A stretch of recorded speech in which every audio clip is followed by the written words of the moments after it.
Stellantis shares tanking today, down well over 20%. Now, I'm still trying to figure this out. It's not all about electric vehicles, is it? But is the bulk of the write-down related to that? Yeah, the vast majority is related to EVs. And is North America the core problem with EVs, or have sales been weaker? Yeah, it's predominantly North America. We've seen obviously a policy shift. Just EV demand has certainly slowed. There's a lot of causes to it. Jeep, Dodge, Ram. Three of the most iconic names in American history. Names that built this country's roads, hauled its loads, and filled its driveways for generations. And right now, they are in a full-blown cash crisis. One announcement, one single day. And just like that, 30% of their entire company's value was gone, wiped out before the closing bell. Not over weeks, not over months. In a single trading session, nearly a third of everything Jeep, Dodge, and Ram had built erased. We are not talking about a bad quarter. We are not talking about a slow sales month or a temporary rough patch that a new model will fix. We are talking about a company that just took on $6 billion in brand new debt just to keep the lights on. A company that wrote off $26.5 billion on failed projects. Projects that, when you do the math, cost them more than their entire company is even worth today. Let that land for a second. They lost more money on bad bets than the whole company is currently valued at, and now they are scrambling. Dividend payments? Cut. Gone for 2026. Pieces of the business being sold off quietly. The EV plans they spent years and billions hyping, scrapped. And the factories that built the Rams and the Wranglers that Americans actually wanted to buy, slowing down, going dark. But here is the part that should make every car buyer, every dealer, every worker connected to these brands stop and pay attention. Because this crisis does not stay inside a boardroom. It does not stay on a stock ticker. It rolls downhill, straight into dealerships, straight into service bays, straight into the paychecks of people who never made a single decision that caused any of this. The Jeep Wrangler used to be bulletproof, simple, rugged, built for real people at a real price. Now it sits on lots at $50,000, $60,000, and nobody's buying. So here is the question that nobody at that company wants to answer out loud. When the cash finally runs out, what happens to Jeep, Dodge, and Ram, and everyone whose entire livelihood depends on them staying alive? Mike Delgado was checking his phone when the news hit. Not a rumor, not a leak, an official announcement. And within hours, Stellantis, the parent company behind every Jeep, Dodge, and Ram on his lot, and every lot like his across the country, had lost 30% of its entire value in a single day before most people had even finished their morning coffee. That is not a market correction. That is a verdict. To understand how brutal that number really is, you need to know what Stellantis is worth right now. Today, the entire company, Jeep, Dodge, Ram, Chrysler, all of it, is valued at $21.2 billion. That sounds like a lot of money until you hear the next number. The write-down they just announced on failed EV projects across the company came in at $26.5 billion. Do that math slowly. They lost $5 billion more on bad bets than their whole company is currently worth. Every factory, every brand, every vehicle rolling off every assembly line, all of it combined is worth less than what they threw away chasing an electric future that never showed up. And here is the part that stings the most. This was not some outside force that blindsided them. No natural disaster. No global shutdown.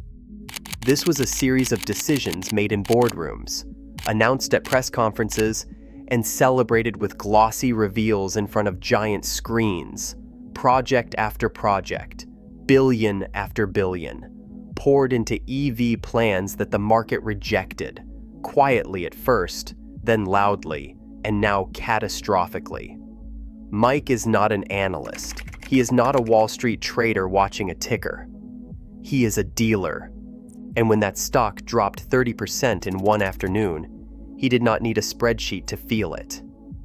He looked out at his lot, at the Rams sitting in rows, at the Jeeps lined up with window stickers that were starting to feel like wishful thinking, and he understood exactly what a $26.5 billion write-down means when it trickles down to the people on the ground. It means the company that supplies his inventory is now fighting for its own survival. It means the brands his customers trust, the names they grew up with, the trucks their fathers drove and their kids were supposed to drive, are now being held together by emergency financing and desperate pivots. A 30% drop in one day does not happen because a company is doing fine. It does not happen because investors are overreacting.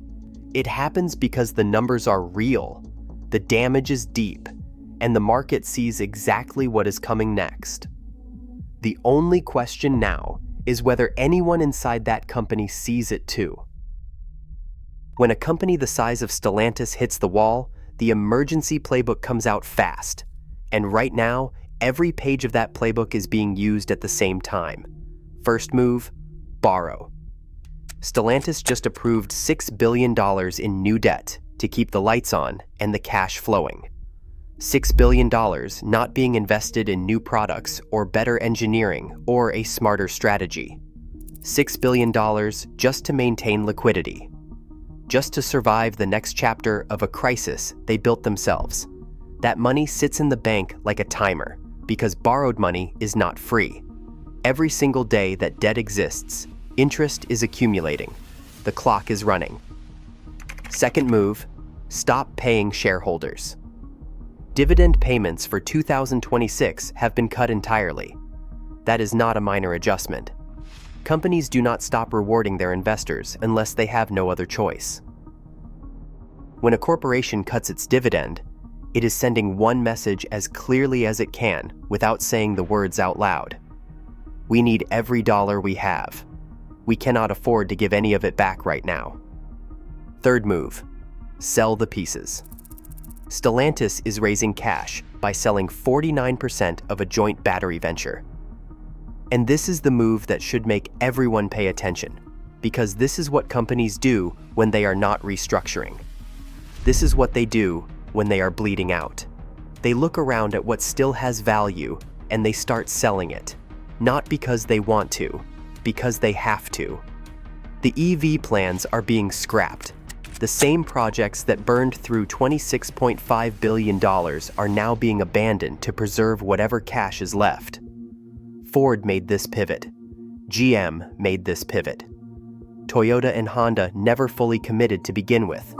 Stellantis is the last one to the table, arriving only after the damage was already done, pivoting back to gas and hybrid, not as a strategy, but as a lifeline. James Rivera runs a small independent used car lot 2 miles from a Ram franchise store. He does not work for Stellantis. He never has. But his entire inventory comes from trade-ins that flow through franchise dealers. When those dealers sell new vehicles, customers trade in their old ones. Those trade-ins hit the auction, and James buys them. That is his business model. That is his payroll. That is how he keeps his doors open. If Stellantis dealers stop selling, the trade-ins dry up, the auctions empty out, and James has nothing to put on his lot.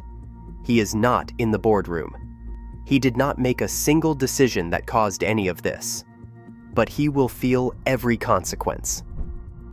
Before we go further, if you are shopping for any vehicle right now, you need my free ebook, Avoid These 17 Cars, in 2026. The link is in the description. Download it before you step foot in a dealership. Here is the thing about borrowing $6 billion to stay alive. It only buys time. It does not fix the underlying problem. And the underlying problem at Stellantis right now is something far more dangerous than a bad earnings report or an embarrassing write-down. Their cash flow is turning negative.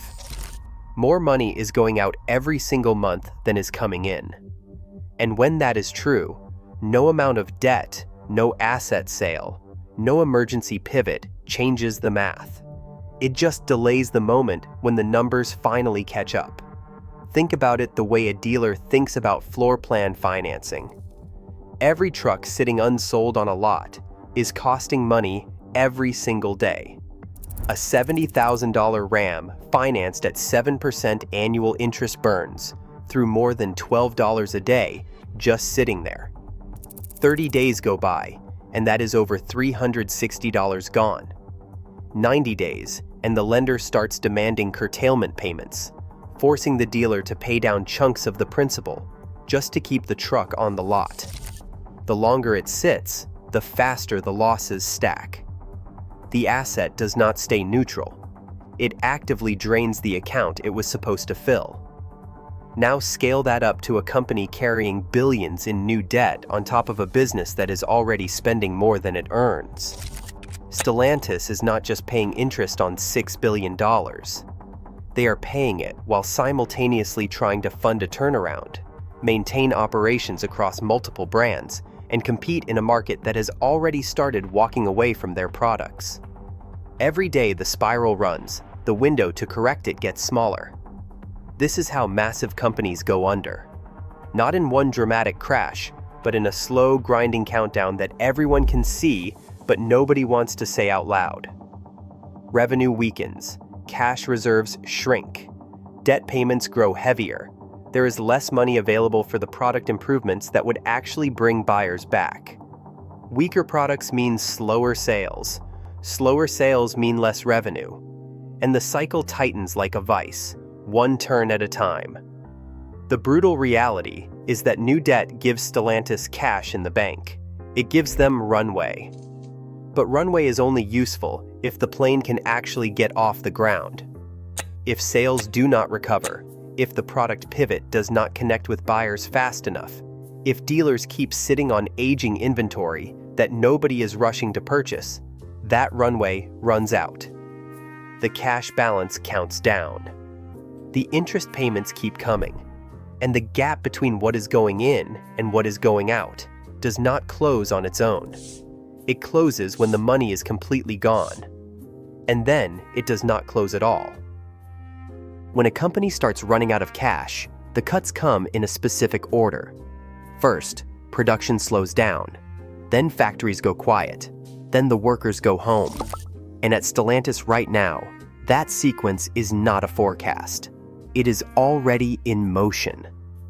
Production slowdowns sound like a boardroom decision, a line item in a quarterly strategy document, something that happens on paper before it happens in real life. But the moment those orders go out, the consequences start moving fast. Shifts get reduced. Assembly lines that ran 2 rotations start running 1. Parts orders get trimmed. Suppliers who built their entire business around a steady flow of Stellantis contracts start getting smaller purchase orders and bigger questions about what comes next.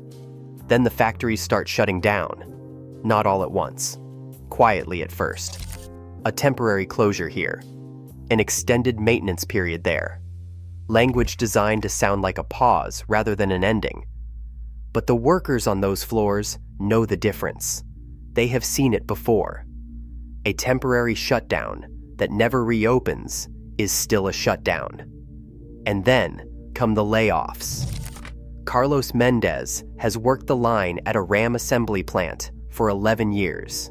He has built trucks through slow quarters and strong ones, through model changeovers and product launches. He has seen the lot outside his plant fill up with finished trucks waiting to be shipped. Lately, he has noticed something different. The trucks are still piling up, but the shipping orders are not keeping pace. The inventory is building. The line is slowing. And the rumors on the floor have shifted from when things will pick up to whether they will. When Carlos loses that job, he stops buying. He stops going out. He stops making the car payment on the used Ram pickup he financed 2 years ago. He is not alone. Across every plant, every supplier, every small business built around the economic gravity of a major auto manufacturer, the same story plays out in parallel. More people out of work means fewer people who can afford to walk into a dealership and sign a purchase agreement. And fewer buyers means even slower sales for the brands that are already struggling to move metal off the lot. This is the loop that destroys industries from the inside. Stellantis cuts production to save money. Fewer workers means a weaker local economy. A weaker economy means fewer buyers. Fewer buyers means more unsold inventory. More unsold inventory means more pressure to cut production again. Each turn of the cycle pulls more people in and pushes more money out. The factory gates do not just affect the workers standing in front of them. The damage travels far beyond the fence line, and it does not stop until something breaks the loop entirely. Here is something most people get wrong when they hear that Stellantis is running out of cash. They picture dealerships panicking, fire sales, Jeep Wranglers marked down 50% overnight, lines of desperate buyers cleaning out lots before the doors close for good. That is not how this works. And understanding why tells you everything about how broken this system actually is. Stellantis does not own the vehicles sitting on dealer lots. The dealers do. When a Jeep rolls off the assembly line and gets shipped to a franchise store, that dealership buys it. Stellantis is the supplier. The dealership is the customer. Which means when Stellantis hits a financial wall, the inventory on those lots does not suddenly belong to a company desperate for cash. It belongs to dealers who may be doing just fine and have no reason to slash prices at all. This is the stranglehold, and it runs in both directions. Stellantis needs dealers to sell their products at prices that make the brand look viable. Dealers need Stellantis to supply products that people actually want to buy at prices they can actually move. The moment either side fails at their part of that equation, both of them suffer. Right now, Stellantis has failed first. They built products that are too expensive, too complicated, and too far removed from what made these brands worth buying in the first place. The Jeep Wrangler is the sharpest example. There was a time when a Wrangler was exactly what it looks like: simple, rugged, affordable. The 4.0 inline-six engine that powered them for decades was nearly indestructible. Owners drove those trucks into the ground, and they kept running. That reputation was real. It was earned. And it was the entire reason people lined up for one. Now, a Wrangler sticker's at $50,000, $60,000, loaded with technology that adds complexity without adding the durability that made the name mean something. The bulletproof reputation has become a memory, and buyers are starting to notice the gap between what the badge used to promise and what the product actually delivers. But even if Stellantis figures out the product problem, even if they somehow bring a genuinely affordable, genuinely reliable truck to market, the dealer relationship can undo all of it. A $30,000 Ram that flies off the lot the moment it arrives gives dealers every incentive to stack market adjustments on top of MSRP until the affordability that was supposed to save the brand disappears entirely at the point of sale. Both sides of this relationship have the power to break it. Right now, the manufacturer broke it first. The question is whether there is enough time, enough cash, and enough willingness to actually fix it before the whole structure comes down.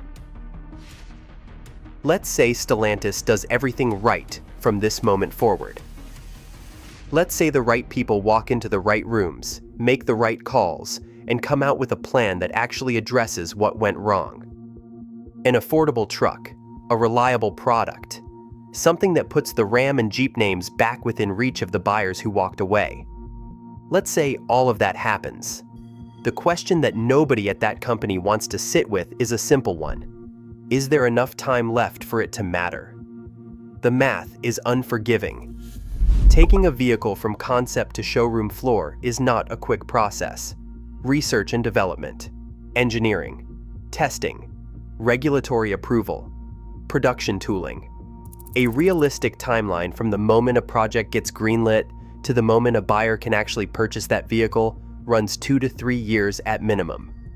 That is assuming no delays, no supply chain disruptions, no engineering setbacks. 2 to 3 years of clean execution from a company that is currently burning through cash faster than it is bringing it in. And that is the problem. Stellantis may not have 2 to 3 years. Watch what happens at every press conference these brands put on. A giant screen lights up. A new truck rolls out under dramatic lighting. The executives talk about revolution, about change, about a bold new direction that is going to reconnect the brand with its customers and transform the company's fortunes. The crowd applauds, the headlines run, and then 12 months later, that truck is sitting on a dealer lot with an $8,000 discount sticker and a days on lot number that tells the real story. This pattern has repeated itself for years, not once, not twice. Year after year, a new expensive product announced as the answer, and year after year, the same result: inventory aging, dealers discounting, buyers walking, the press conference optimism wearing off faster each time, because trust is not rebuilt with another big reveal. It is rebuilt with a product that works, at a price that makes sense, delivered consistently over time. That is what Stellantis has not been able to do, and what makes the current situation different from every previous slow quarter or product misstep is that the financial runway to keep trying is disappearing in real time. For buyers watching from the outside, the opportunity is real. Jeep and Ram inventory is sitting on lots right now with discounts that would have seemed impossible 2 years ago. The deals exist. But every buyer needs to ask the question that the sticker price does not answer. What does long-term parts availability look like? What happens to warranty support if the brand changes hands? The window for the right decisions was open for years. It is still open now, but it is closing faster than anyone inside that company seems willing to admit. Pull back and look at everything that has happened.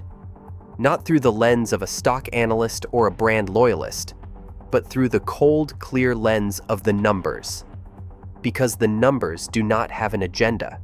They do not care about legacy. They do not care about nostalgia. They just tell the truth. Stellantis lost 30% of its entire company value in a single day. They wrote down $26.5 billion on EV projects that failed to connect with a single meaningful wave of buyers. They took on $6 billion in new debt, not to grow, not to invest, not to build something better, but simply to survive the next chapter of a crisis entirely of their own making. Dividends cut, assets being sold, factories slowing, layoffs coming, every single indicator pointing in the same direction at the same time. And sitting in the middle of all of it are the brands themselves. Ram trucks averaging over 120 days on dealer lots in some markets. The Jeep Gladiator posting a 47.7% sales collapse in a single month. Dodge facing an identity crisis deeper than any product launch can paper over, because the muscle car DNA that defined the brand for decades has been replaced by a lineup that costs more, delivers less, and excites almost nobody walking onto a lot right now. History has an answer for what happens next when a company reaches this point. It is not always bankruptcy in the traditional sense. It is not always a dramatic shutdown with cameras outside a padlocked factory. What history actually shows is that the pieces with real value get separated from the wreckage and sold to whoever sees an opportunity in the rubble. The Jeep name still carries weight. The Ram name still means something to a specific and loyal group of buyers. Those names will not simply disappear, but the company currently attached to them might look very different 2 years from now than it does today. What could still change the outcome is not complicated to describe, even if it is incredibly difficult to execute. An affordable product, a reliable product, a product that remembers what these brands were built on before the price tags climbed past $60,000 and the reliability slipped below the standard that made them legendary. That product needs to exist, needs to reach buyers, and needs to do it before the cash runs out entirely. The market made its position clear the day that stock dropped 30% before lunch. Buyers have been making their position clear every month that Ram and Jeep inventory sits aging on dealer lots across the country. The only voice that has not spoken clearly yet belongs to the people running these companies. And time is running out for them to say something worth hearing. Step back from the spreadsheets and the stock tickers for a moment. Step back from the write-downs and the debt approvals and the dividend cuts. Because underneath all of those numbers is a story that is much older and much more human than any quarterly earnings report. Jeep, Dodge, and Ram did not become iconic by accident. They earned it. They earned it on job sites and back roads and highway stretches where the truck that never quit became the one a family bought again and again for 30 years.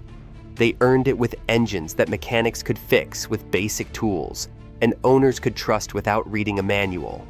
They earned it by being within reach of the people who actually needed them, not just the people who could afford to treat a truck like a status symbol. That reputation was real. That loyalty was real. And somewhere in the last decade, the decisions being made at the top of these companies started spending that loyalty down like a savings account with no deposits going in. The workers who built these trucks never made those decisions. The dealers who staked their businesses on these brands never made those decisions. The technicians running service bays, the suppliers running parts operations, the small independent lots that depend on trade-in flow from franchise stores, none of them made those decisions. But every single one of them is now living with the consequences. That is the part of this story that gets lost when the conversation stays at the level of stock prices and corporate strategy. Real people built their entire financial lives around the assumption that these brands would keep doing what they had always done. And right now, that assumption is under more pressure than it has ever been. For anyone watching this who is in the market for a vehicle right now, the opportunity inside this crisis is genuine. Deep discounts on Ram and Jeep products exist today that will not exist once the inventory clears, or the brands change hands, or the market shifts again. The deals are real. But so are the questions that come with them. Ask about parts availability. Ask about warranty continuity. Ask what the service picture looks like 12 months from now. The price on the window sticker is only part of the decision. And for everyone else, the lesson sitting inside this collapse is one that goes far beyond the auto industry.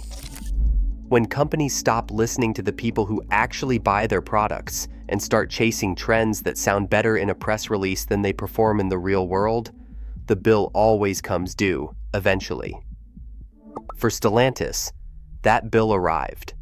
It arrived all at once, in one brutal day, in numbers that could not be explained away or rebranded or deferred to next quarter. The road ahead for Jeep, Dodge, and Ram belongs entirely to the decisions being made right now. And if history is any guide, the brands that survive are not the ones that were biggest. They are the ones that remembered, just in time, who they were actually built for. Do not walk into any dealership without the full picture. Download my free ebook, Avoid These 17 Cars, in 2026. The link is in the description. And drop a comment below. Are you still rooting for Jeep and Ram to turn this around? Or do you think it is already too late? I want to hear where you stand.